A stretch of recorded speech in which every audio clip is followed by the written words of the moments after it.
Hello gamers and Bond fans alike, and welcome back. Last time we talked about the absolute mess that was the campaign of 007 Legends.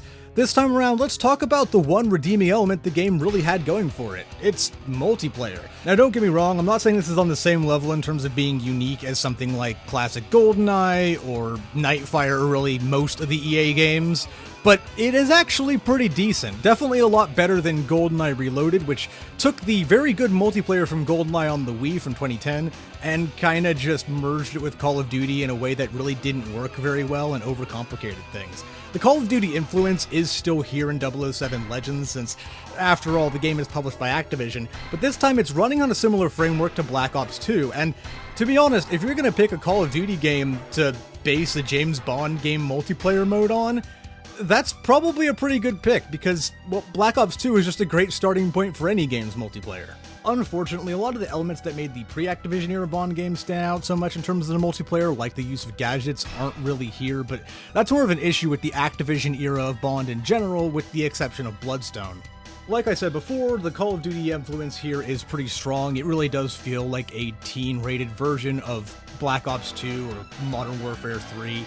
And that extends to its multiplayer game modes as well, with a lot of FPS staples from around that time being here, like Team Deathmatch and Domination, Capture the Flag, etc., although they do admittedly often have different names. When it comes to the maps available in multiplayer, they are, for the most part, pretty good actually.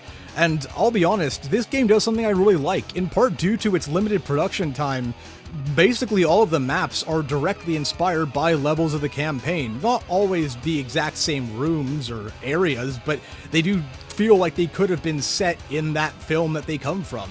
And that's really cool, seeing multiplayer maps directly based on single-player levels. Another element borrowed from Call of Duty were perks, or at least kind of. This game had gadgets, which essentially functioned just like perks did in Call of Duty at that time, including one that was called Last Act of Defiance.